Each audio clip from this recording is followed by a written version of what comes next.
ಯೇಸು ಕ್ರಿಸ್ತನ ಮಹಾಪರಿಶುದ್ಧ ನಾಮದಲ್ಲಿ ನಿಮ್ಮೆಲ್ಲರನ್ನು ವಂದಿಸುವಂತವನಾಗಿದ್ದೇನೆ. Praise the Lord. ಶಾಲೋಮ್. ಈ ಬೆಳಗಿನ ಜಾವದಲ್ಲಿ ವಾಕ್ಯ ಓದಿಕೊಳ್ಳೋಣ. ಪೌಲನು ರೋಮಾಪುರದವರಿಗೆ ಬರೆದ ಪತ್ರಿಕೆ 3ನೇ ಅಧ್ಯಾಯ 23ನೇ ವಚನ 24ನೇ ವಚನ ಓದಿಕೊಂಡು ಸ್ವಲ್ಪತ್ತು ಧ್ಯಾನ ಮಾಡಿಕೊಳ್ಳೋಣ. ಎಲ್ಲರೂ ಪಾಪ ಮಾಡಿ ದೇವರ ಮಹಿಮೆಯನ್ನು ಹೊಂದದೆ ಹೋಗಿದ್ದಾರೆ. ಅವರು ನೀತಿವಂತರೆಂದು ನಿರ್ಣಯ ಹೊಂದುವುದು ದೇವರ ಉಚಿತಾರ್ಥವಾದ ಕೃಪೆಯಿಂದಲೇ, ಕ್ರಿಸ್ತ ಯೇಸುವಿನಿಂದಾದ ಪಾಪ ವಿಮೋಚನೆಯ ಮೂಲಕವಾಗಿ ಆಗುವುದು. ಸಂದೇಶದ ಶಿರೋನಾಮೆ ಉಚಿತಾರ್ಥವಾದ ಕೃಪೆ ಎಂಬುದಾಗಿ. ಯಾರು ನಮಗೆ ಉಚಿತವಾಗಿ ಕೃಪೆಯನ್ನು ತೋರಿಸುತ್ತಾ ಇದ್ದಾರೆ, ಯಾಕೆ ನಮಗೆ ಉಚಿತವಾಗಿ ಕೃಪೆಯನ್ನು ತೋರಿಸುತ್ತಾ ಇದ್ದಾರೆ ಎಂಬುದಾಗಿ ವಾಕ್ಯದ ಮೂಲಕ ನಾವು ತಿಳಿದುಕೊಳ್ಳುವಂತವರಾಗೋಣ. ನಾವು ಈ ಲೋಕದಲ್ಲಿ ಜೀವಿಸುವಾಗ ನಾವು ದೇವರ ಮಹಿಮೆಯನ್ನು ಕಾಣದೆ ದೂರವಾಗಿ ಇದ್ದೆವು.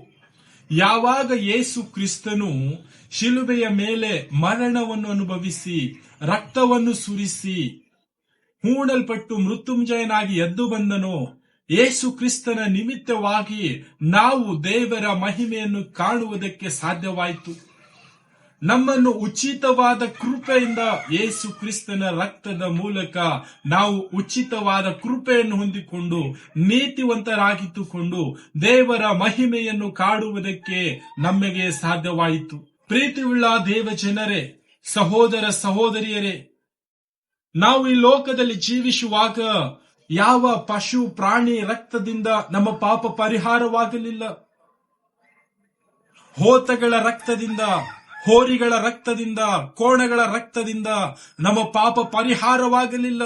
ಅದು ಪರಿಶುದ್ಧನಾದಂತ ಯೇಸು ಕ್ರಿಸ್ತನ ರಕ್ತದಿಂದ ನಮ್ಮ ಪಾಪಗಳು ಪರಿಹಾರವಾಯಿತು. ನಾವು ನೀತಿವಂತರಾದೆವು. ಆವಾಗ ದೇವರ ಮಹಿಮೆಗೆ ನಾವು ಸೇರಿಸಲ್ಪಟ್ಟೆವು. ದೇವರ ಮಹಿಮೆ ನಮಗೆ ಕಾಣುವುದಕ್ಕಾಯಿತು. ನಾವು ದೇವರ ಮಹಿಮೆಯಲ್ಲಿ ಜೀವಿಸುವಾಗ ನಮ್ಮ ಜೀವಿತ ಯಾವ ರೀತಿಯಾಗಿದೆ?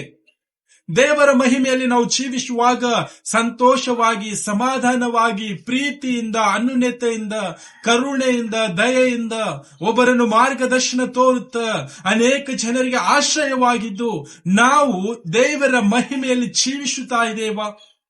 ನಮ್ಮನ್ನೇ ನಾವು ಪರೀಕ್ಷೆ ಮಾಡಿಕೊಳ್ಳೋಣ. ಯೇಸು ಕ್ರಿಸ್ತನು ಶಿಲುಬೆಯ ಮೇಲೆ ನನ್ನ ಪಾಪಕ್ಕಾಗಿ, ಲೋಕದ ಮಾನವರ ಪಾಪಕ್ಕಾಗಿ ರಕ್ತ ಸುರಿಸಿದ್ದಾನೆ, ಹೂಣಲ್ಪಟ್ಟಿದ್ದಾನೆ, ಮೃತ್ಯುಂಜಯನಾಗಿ ಎದ್ದು ಬಂದಿದ್ದಾನೆ. ನಮ್ಮನ್ನು ದೇವರ ಮಹಿಮೆಯಲ್ಲಿ ಸೇರಿಸಬೇಕೆಂಬುದಾಗಿ ಯೇಸು ಕ್ರಿಸ್ತನು ಅಘೋರವಾದ ಶಿಲುಬೆಯ ಮರಣವನ್ನು ಅನುಭವಿಸಿದನು, ಆ ಯಾತನೆಯನ್ನು ಅನುಭವಿಸಿದನು. ಆ ಈಟಿಯ ಏಟು, ಚಾಡಿಯ ಏಟು, ಮುಳ್ಳಿನ ಕಿರೀಟ ಮುಖದ ಮೇಲೆ ಉಗಿತ, ಇವೆಲ್ಲವೂ ಕೂಡ ಯೇಸು ಕ್ರಿಸ್ತನು ಸಹಿಸಿಕೊಂಡನು. ಯಾಕೆ?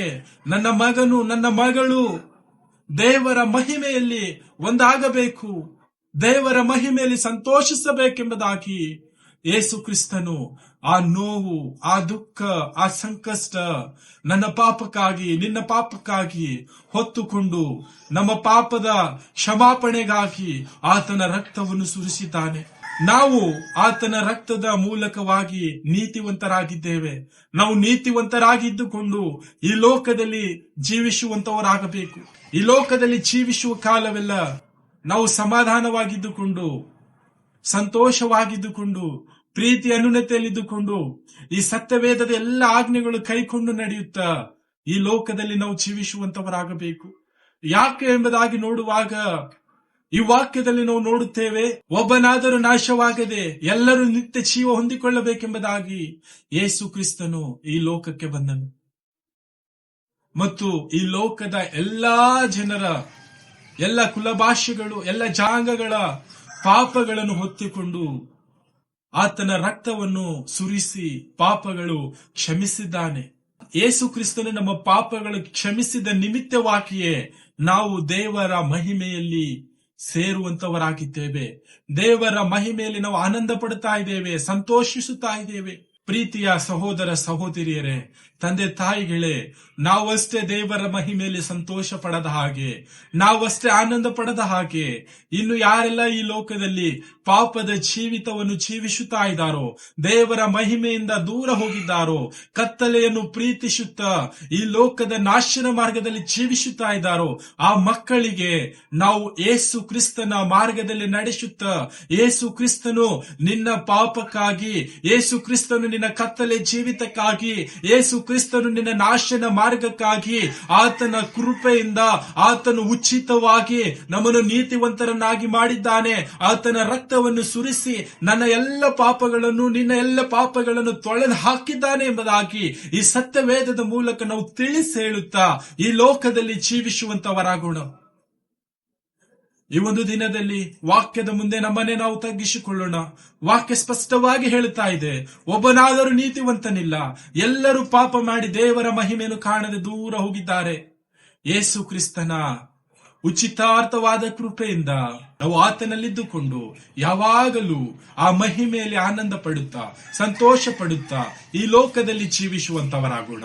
ಕರ್ತನು ಈ ವಾಕ್ಯ ನಮ್ಮೆಲ್ಲರ ಆತ್ಮೀಯವಾಗಿ ಆಶೀರ್ವದಿಸಲಿ. ಆಮೇನ್.